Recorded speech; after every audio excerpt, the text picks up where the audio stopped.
Hey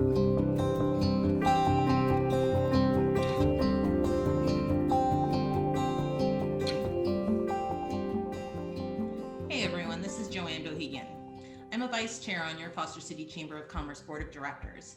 And tonight I have the privilege of inviting you to watch our new kind of candidate forum. We've decided that the traditional Q&A debate structure is just not good enough for where we are as a community. And we thought it would be great to allow each of the candidates to have a chat with the chamber, an informal opportunity to talk about ideas, lessons learned from the campaign road, and the future priorities they see for the city and for our community.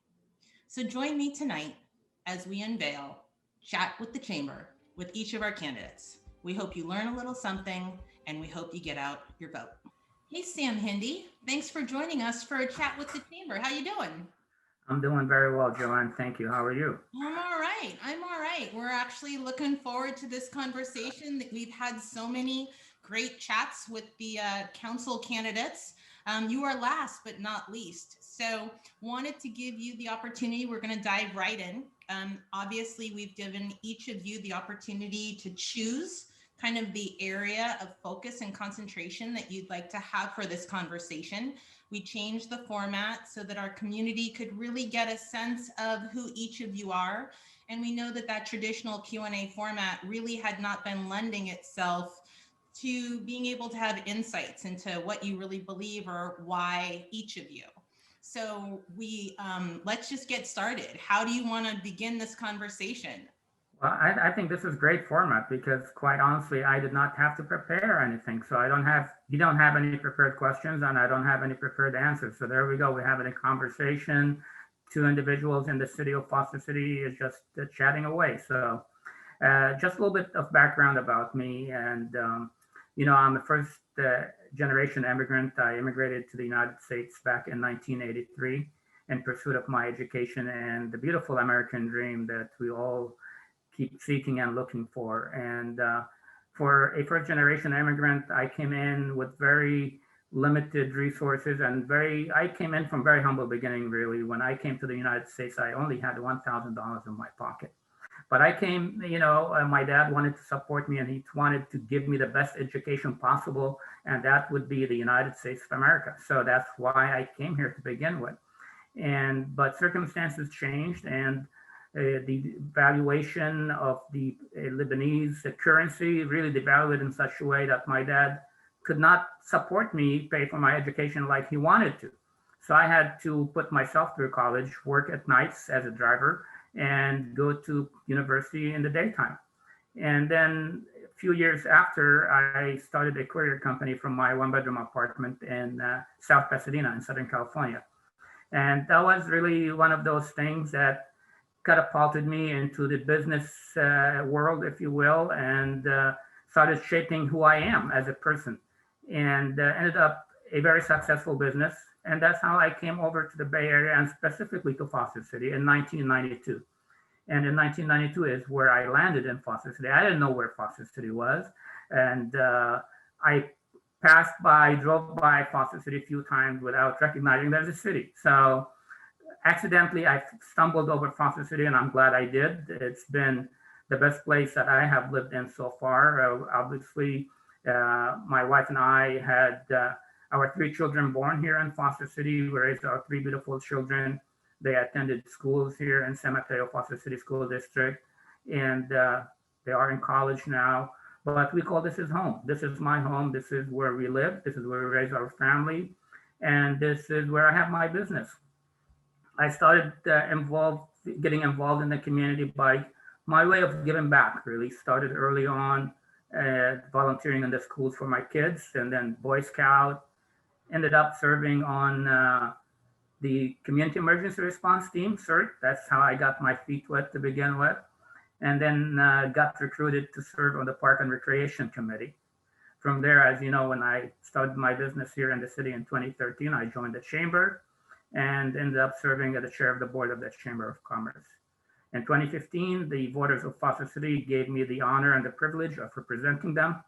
And since then, I've been serving as your mayor, council member, and here we are as a candidate again. Well, suffice it to say, that's a pretty packed summary and a really great overview for everyone. Where we want to spend the time with you is not so much kind of in your current capacity, right? But a clean slate as to why Sam for the next four. And one of the areas that you wanted to really kind of explore were the lessons learned from the pandemic, the economic health and vitality of our community. And obviously, for us, from the Chamber's perspective, from our CARES initiative, and really just the work that we've done all day, every day, it's a pretty significant area of concentration for us with the priorities and policies that we hope to see from city council future. So help us understand kind of lessons learned for you and maybe some of the decisions that have been made to date that, given new information and opportunity, you'd like to be able to champion and advocate for going forward. Yeah, well, thank you for this question. Obviously, thank you for putting all the topics actually. And as I went through those topics that you have proposed or you provided to the candidates to choose from, I looked at those and they are all really interrelated because they are connected somehow, somewhere. There is no one that does not impact the city's function in another way. But specifically on COVID and how we had responded to this pandemic, the lesson learned, the biggest lesson learned for me really, which we already know, but this kind of highlighted this even more, is you need, as a leader, you need to have the ability to listen. You need to have the ability to learn what are the needs in your community. And the only way you could do this is really by remaining in contact and remaining in contact with the diverse scope, the diverse landscape of what we have in the city. And that means residents, that means the business community, that means the stakeholders in the community, the school district, that means the Chamber of Commerce, that means the large and small businesses. So as an elected city official, I can understand what are the needs, what are the challenges, and how we could come in as a city and provide that assistance to ensure that our community continue to thrive and everybody doing the best they can with the support of the city to the best of its ability as well. COVID really has challenged all of us because it is uncharted territory for all of us. And we started knowing absolutely nothing. And I think 6 months forward, we know a little bit, but what we don't know is a lot more than what we know. But the certain thing that we know, this pandemic is hitting all of us hard. It's going to have a long lasting impact on our community. It's going to hit our business community even harder than the residents because the businesses are really suffering. When this pandemic started, I was very pleased to see the chamber with the Chamber CARES initiative convening the businesses. And as you know, I joined few of the calls that you have made, and that's how I learned, right? I learned through joining the calls the chamber had made. The chamber did have a conduit, if you will, for the businesses, large and small, stakeholders, nonprofits, and all of us came together to share ideas, to share information, and also to have a better understanding what the needs are. As far as the city is concerned, as you know, I serve on the Economic Development Sustainability Subcommittee along with Vice Mayor Gahani. And we pivoted rather quickly, as you remember, back in April, after the pandemic hit in March. We wanted to see, and that's when we joined the meetings. That's when we came in, listened to what the business community is saying. We listened to the stakeholders, the school district, the nonprofit, the Samaritan House, the Foster City Village, the service clubs, the Lions, the Rotary. We wanted to really understand what's the impact on each and every segment of our population. And based on that information, and I think we also worked with you, you joined us on a couple of meetings at the city level, and we came with programs that we believe really helped our business community and helped the community at large. As you know, we have the city council approved, and we provided $500,000 in city grants as our business initiative, small business resiliency initiative, where we gave $10,000 for 50 businesses that qualified. as grant money to help them, as a stopgap measure to help them meet their payroll or pay their rent and what have you. And we did also help the Foster City Village. We provided them with $5,000 because it's a volunteer organization. And for those who don't know about the Foster City Village, they do a lot of good service for our senior community by taking them to doctors, hospitals, provide them with the medicine, drive them around for grocery, or even have volunteers that come in and do some housework for them, whether it's maintenance, repair, and all that stuff. Same time, we found a need in the school district. The school district was providing free meals, and they continue to provide free meals till today. And we figured as a city, we need to pitch in, we need to help. And we did that to the tune of $10,000. And more stressing was for me really when we learned about the digital divide, where we have those who are unfortunate in our community, unable to have their own laptop or Chromebooks and unable to access Wi-Fi or hotspots. Those kids were at a huge disadvantage while everybody was managing to get adjusted and acclimated to distance learning. We have some members in our community unable to do so because of their socioeconomic and financial challenges. So let me jump in here for a second, because there's so much of, if you will, what you've learned along the way. And we absolutely appreciate kind of your engagement and willingness to listen and learn. Let's switch gears though to a candidate who now has had the, if you will, the benefit of some of that firsthand learning. And you have an opportunity to shape and advocate for how we can get in front of the impacts of this pandemic. One of the reasons that the chamber jumped in the day that the shelter in place was put in place was not because we knew where anything was going. It was, we wanted to make sure that the community understood that we were here. The city essential services, was, if you will, operating on kind of, the most minimum, if you will, operating of services, the required essential. And we found ourselves almost becoming the most essential, non-essential player that there was. And so when we look forward to how it is that this new council can help, if you will, accelerate our community's ability, not just to react, but to prepare. It would be great to see and hear from you where and how the things that you've learned that you wish to advocate, because I think that one of the difficulties has been that we feel, sometimes the community feels as though we're always in a reactionary mode. And from industry, right, we do our best to try to take those learnings, flip them, and get in front of something. And we realize that we might not always get it right, which is a luxury that industry has that government has far more constraint. How do you see taking what you have come to understand from our community and its partners and get us in front of something? And what is that something that you want to get us in front of? Yeah, well, that's a very important question. The challenge really with this pandemic was, like I said, it's unprecedented. Nobody had seen anything the like of this, and nobody was prepared for this. But the good news is that since we've gone through this, and that's really where leadership comes to play, is you learn the lessons and you try to plan for the future. So when something similar, hopefully nothing to this extent happens, but a disaster happens for an extended period of time, what do we do? What kind of plan do we have? What we need to have a plan in action to where we'd be, like you said, in front of it. So do we have, for example, since I'm talking with the chamber, let me talk about the business community. Do we have a business resiliency a plan for when a disaster happens, rather than waiting when it happens and then go talk to the stakeholders, devise a plan, and would it work? It doesn't work. As you know, we had learning lessons from each program that we had implemented. We learned from it.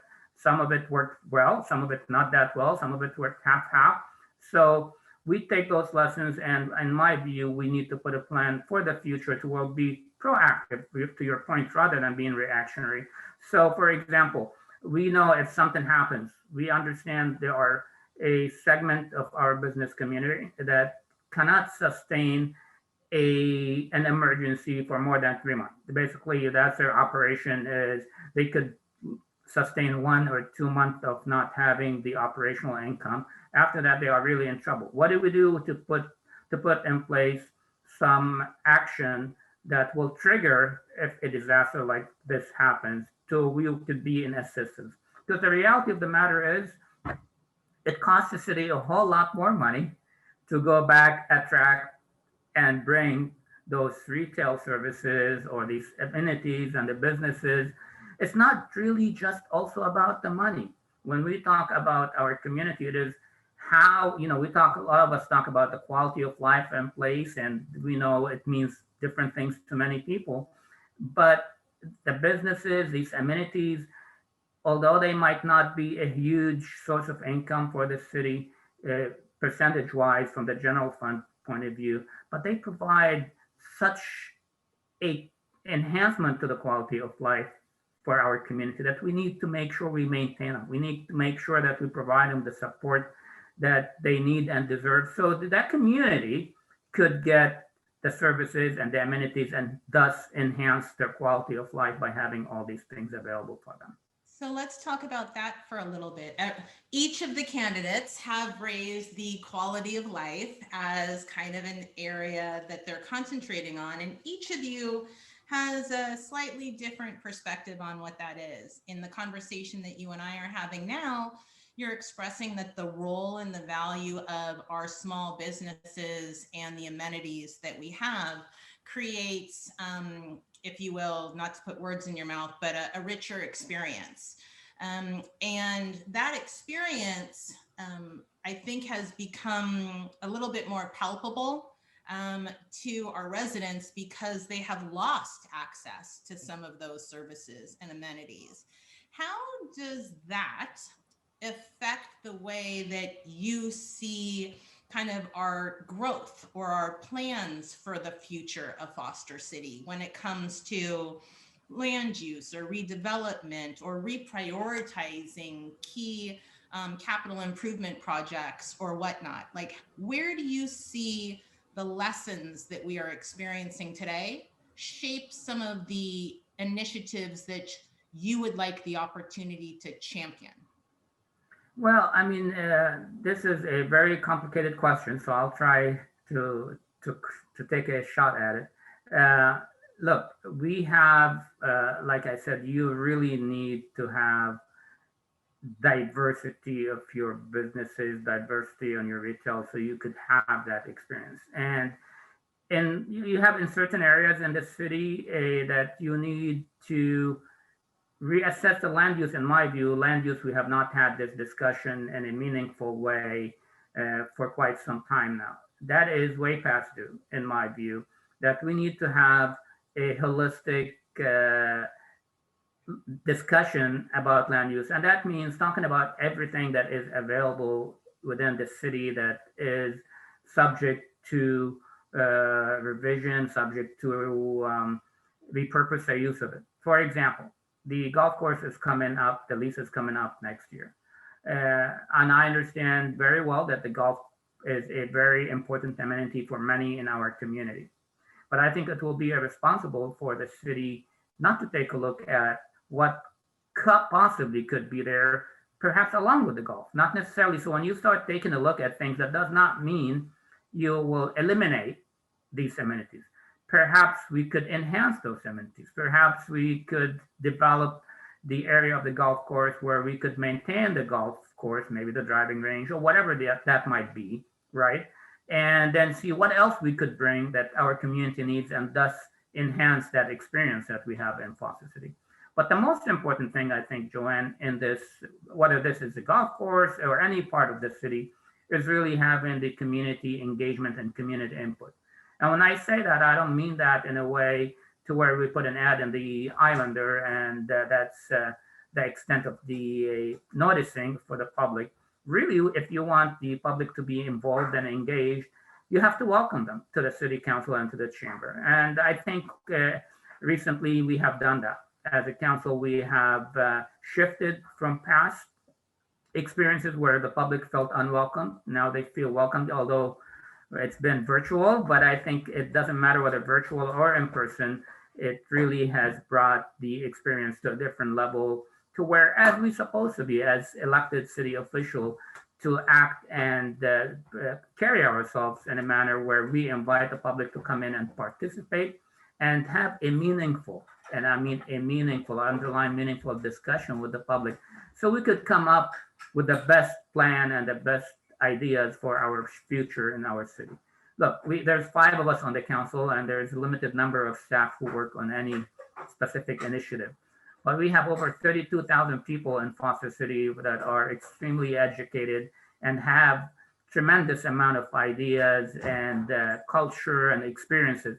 I think we will be remiss if we do not tap into that pool of resources that we have in our community. And that's really what I want to do, is I want to have, and again, it's not just on whether we talk about land use, anything that involves city government. The public should be fully immersed and fully part of that process. And that means, and when I talk about public, I'm talking residents, I'm talking about businesses, I'm talking about stakeholders, service clubs, nonprofits, the whole community. And I think if we're able to do that, we really would come up with decisions that will enhance the quality of life of our community. So do you see then that some of the shortcomings from our abilities to reach all of the stakeholders kind of at that individual level is really something that the city needs to prioritize so that going forward we do have access, whether that's the use of technology, email addresses for everyone, et cetera, so that we can get that level of engagement? You know, we've heard a lot about how because it's COVID, we cannot convene. And for those of us that have, operated in digital worlds for a long time, yes, we don't really appreciate having to be on Zoom all day, every day, but nonetheless, it is the new norm. So how can you accelerate the ability to get that engagement, especially as a potential new council comes aboard, in particular as the city is in the midst of a city management, manager's decision? Do you see needing to get clarity on the priorities of 2021 and beyond before being able to bring in, if you will, the appropriate staff to be able to implement the policies in place? Or how do you see the trade-off of the timing of much of what's happening right now in the community and much of what's needed? Yeah, no, this is very important. Look, we need to make this a priority. And again, like I said, we really need to shift from check the box, if you will. We did our community engagement, we put the notice, we notified whatever within a mile or 500 feet, or put an ad, or just put a notice on the website. We really need to make an effort to reach out. And again, once we do the reach, to invite and be welcoming for people to come in, no matter how different the ideas are. Actually, that's what makes it better. The more different the ideas, I think the better outcome that we have. So that should be really a top priority for the council coming in the coming year. You touch on a very important thing. The new city manager that the city council will be hiring in the very near future. That is critical. We need to get the culture of the city hall, to a culture of collaboration, a culture of leadership, a culture that holds staff accountable, a culture that really will accept nothing but excellence, a culture that will support council's policies to the fullest extent of their capabilities. And those who are not able to do their job to the best as expected, they need to be held accountable. Those days, in my view, where people could just get by doing the bare minimum should not be acceptable. We have a lot of work ahead of us. We have a lot of challenges ahead of us, and we can do this. We really can do this, but it's going to require leadership from all of us, whether on the council or city staff, which is the city manager. She or he will have to lead their team in a way, motivate their team, get the best out of each and every individual that works for the city. And that's only the way path forward. Community engagement, like you talked about lesson learned earlier, we were talking about lessons learned. For me, I see Zoom, I don't know, I mean, for me, it has been like busier than any on pre-COVID. It's just because it's a whole lot easier to meet virtually, right? But you see that you are doing a whole lot more work than if you were to physically go somewhere. It's going to drive half an hour. So now you could get the meeting done just with the commute time. So I find myself doing a lot more during Zoom. But what I found really a positive thing in this whole experience was the ability of the public to engage no matter where they are. And that's precious, extremely precious. Pre-COVID, a member of the public would have to come into the meeting at 6:30. And we know pre-COVID life, none of us worked 9 to 5. So everybody was working 12, 14 hours anyway. And even those who were able to come home at 5 or 6, they had mostly to attend to their kids' after school programs or other commitments that they have to do.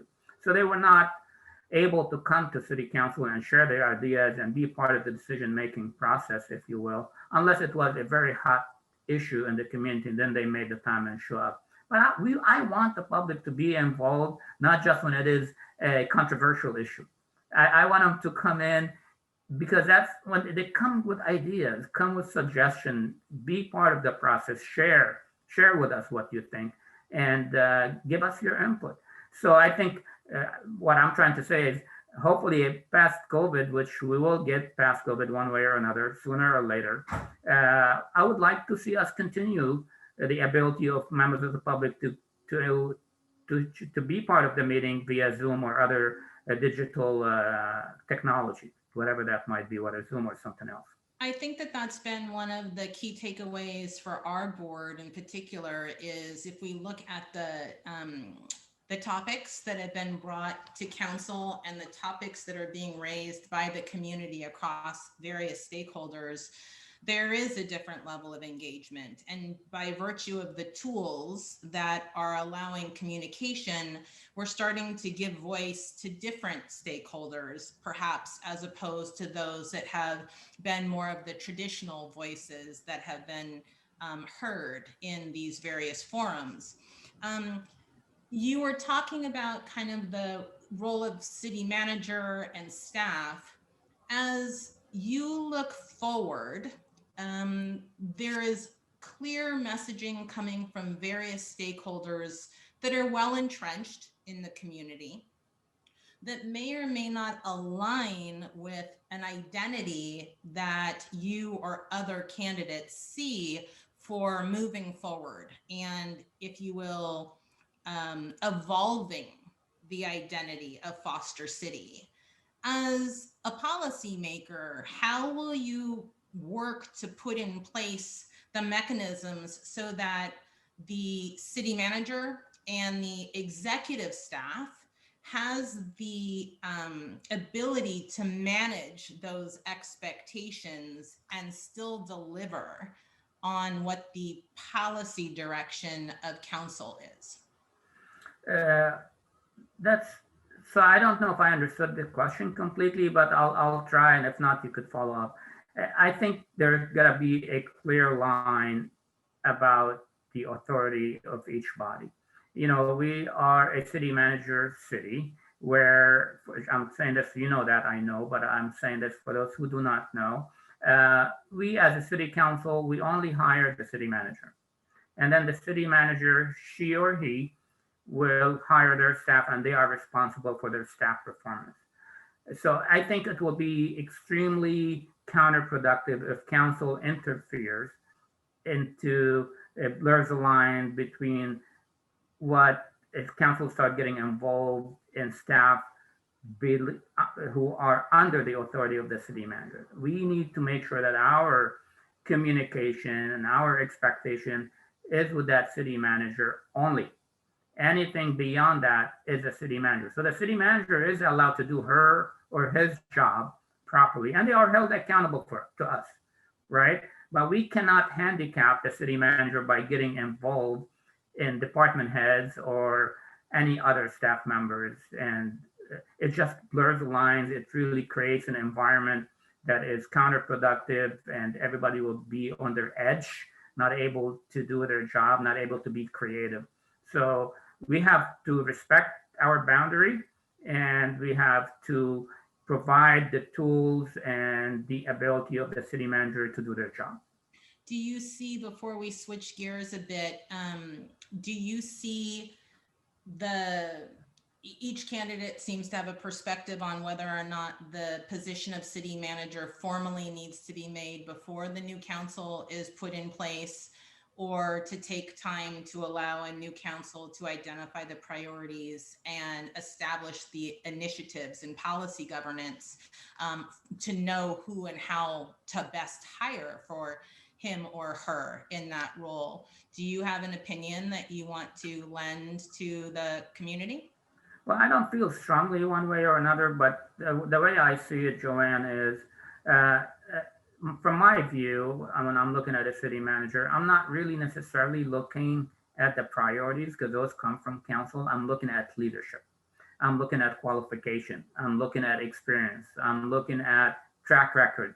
And I'm looking at someone who, like I mentioned, the ability to lead, someone who will hold everybody accountable, someone who will be accountable to the council. The priorities and the policies of the council, no matter who the city manager, those are up to council.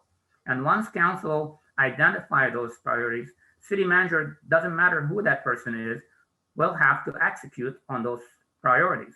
So waiting or not waiting, I think it really becomes the council members who will identify the priorities. But you want someone in that city manager seat who is able to motivate their team, who is able to collaborate with the community members and the stakeholders, who is able to make sure that these policies are executed and everybody's held accountable.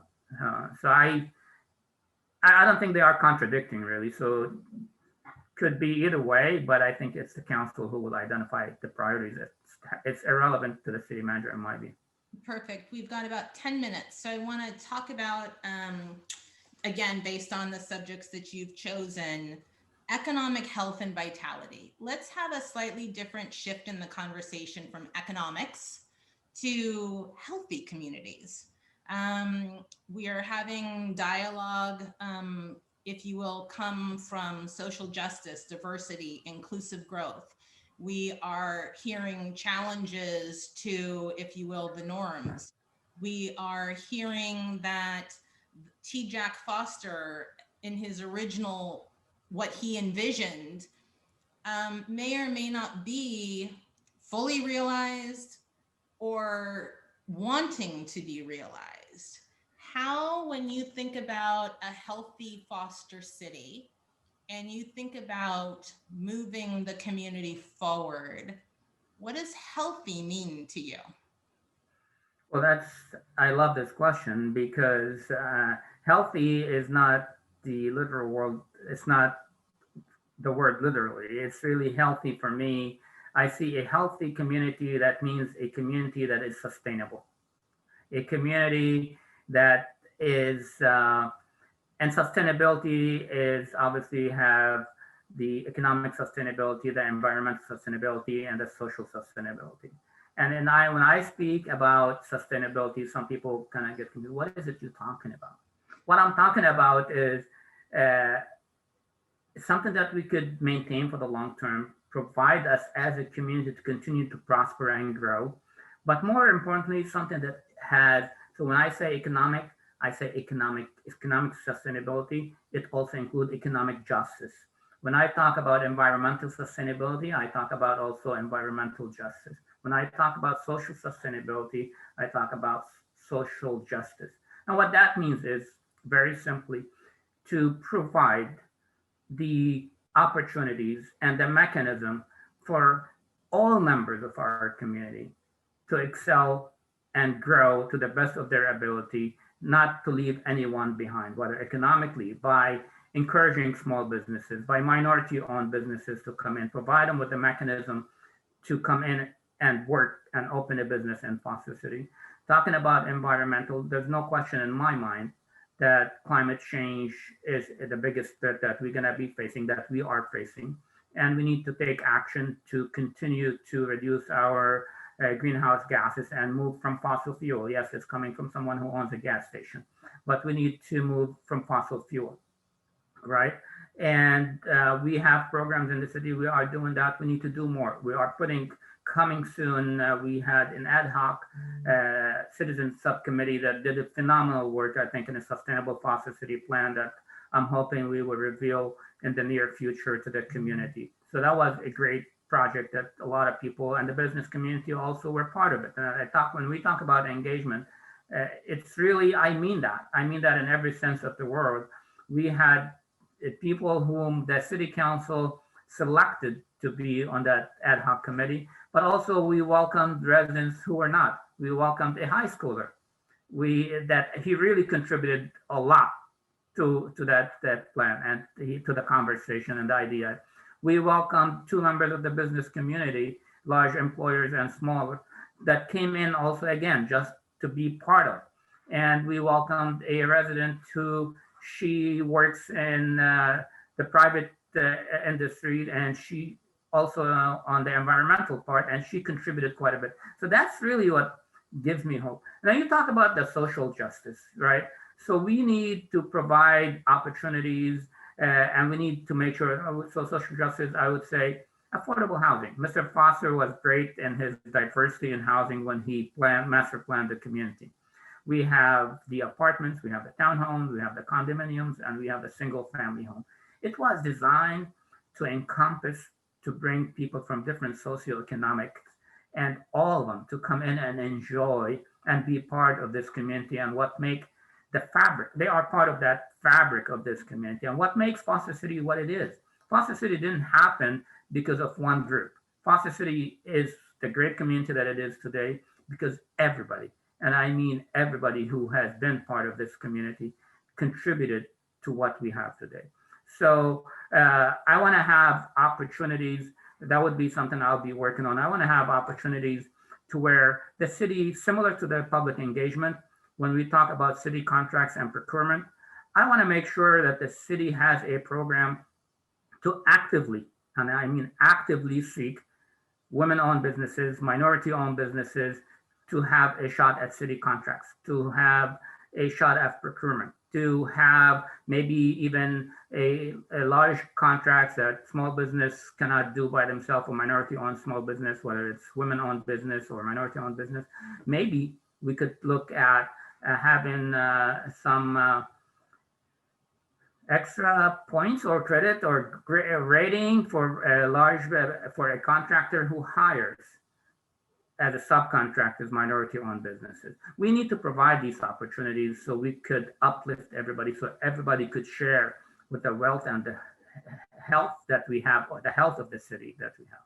So that diversity and that inclusiveness, we want to be a welcoming city. We want to be a city that city I'm proud of is a city that is inclusive, a city that is diverse, a city that not only is it diverse, that celebrates its diversity. That is really what makes us, we're not no different, Foster City is a small city, but the United States, that's the experience. The reason the United States is a great country, the great country that it is because it's a melting pot. It's a country of immigrants. We all came from different places, and here we are, each one contributing to this life, to this great achievement of this country. So it has been proven. The more diverse we are, the more inclusive we are, the better we will be. So when you think about kind of the road that lies ahead, and for us, when we think about the lessons that we've learned, in particular over just these last 8 months, Every challenge to us, again, from a private industry and industry perspective, is about flipping it around and creating an opportunity out of it. And there's been a level of urgency in which we feel that we have been working with that may or may not be met by all of the agencies and organizations that are a part of recovery. When you think about kind of this next step and your opportunity to be a part of the recovery, what level of urgency are you applying, and what level of taking different paths are you prepared to champion? Um, I'll leave it kind of there. Okay. Well, I come from the private industry, private business, so I'm not a public servant by trade. And one of the most frustrating things that I have come to experience when I got on the council is how slow government work. And it's extremely frustrating, whether it is a regular project or whether it is um, reacting to an emergency in a way. And especially when you compare it to the private business sector and to the government sector, you could see anything probably would be done in the private sector at double the speed at least. But as I sat and I've been part of the council for a little bit now, I understand to a certain extent why this exists, because of you need to have some studies, you need to have the public meetings. So there are some reasons, but I think we could definitely do better. And that's what I'm talking about when I was talking about the city manager. You need someone to have expectation and get the most out of their staff, motivate them, lead them by example, and be able to be efficient and effective and responsive to council and to the community. So I'm going to ask a final question, and then we're going to kind of turn it back to you to be able to have some final comments for the community. And this one is probably a little harder than perhaps I've asked, just because I think your focus on sustainable Foster City lends itself to this. If given the opportunity to serve Foster City for another 4 years, what are the policies that you want to institute so that when you look back 10 years from now, that you can say that you were a part of that decision? Well, I think I covered quite a bit of that, which is really having the foundation to where the city is inclusive to the fullest meaning of the word. So, not just being on the book, by having policies on the book to provide opportunities, to continue to provide a diverse housing that will meet different socioeconomic, having affordable housing that will continue to maintain the diversity of our community. Because the way things are going now, I see it going in a different direction that I would love my city to go to. We becoming a city, and this is not unique to us, it's really the entire Bay Area, where so many people have been driven away from the area that have lived here for a generation because of the lack of affordability. And what I want to leave is, if I can, have a print on, if you work and serve this community, whether you are a teacher, whether you are a nurse, whether you are a public servant, you would love to live among us, you should be able to do so.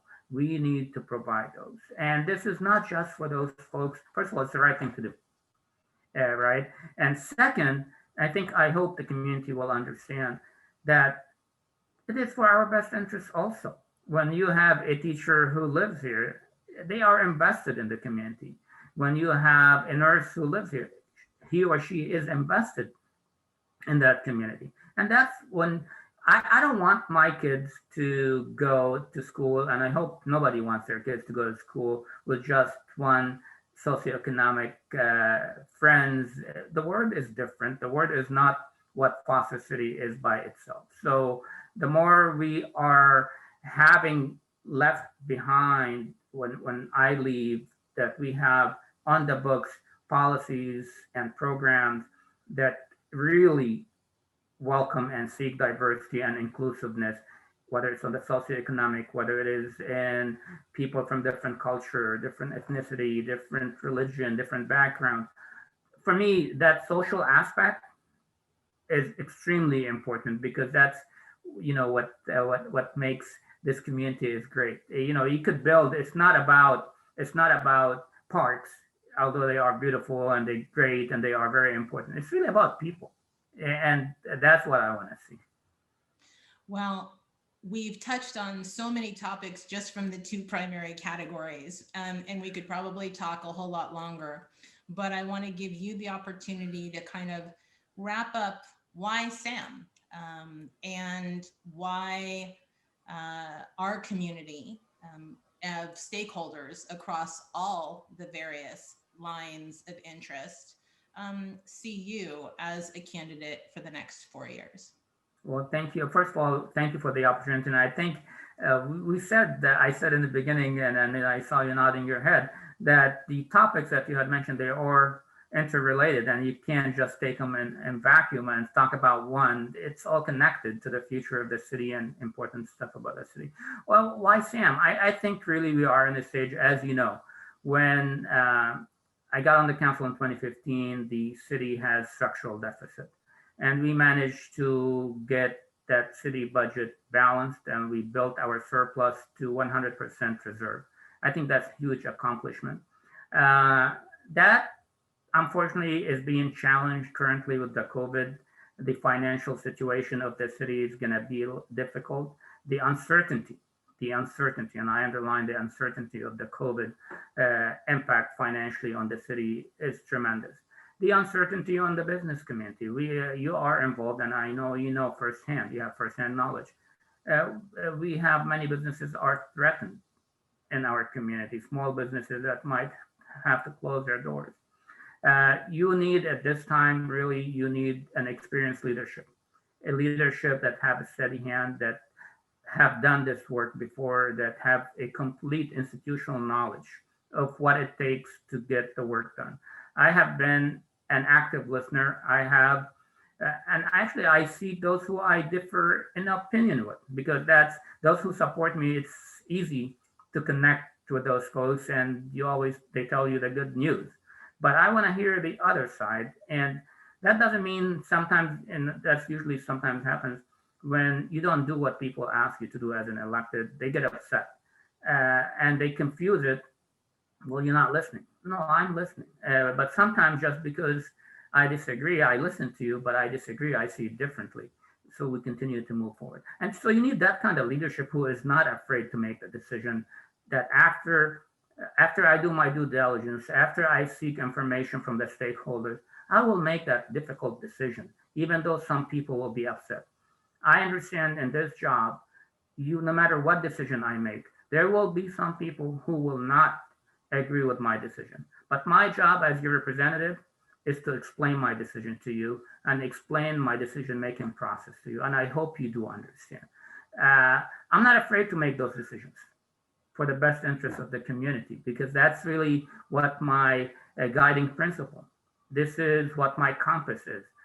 Is that decision will be in the best interest of the majority of the community. Hopefully it will be for all the community. It might be for all, but some see it differently. And that's a challenge in this job. But so that's something that I do. I have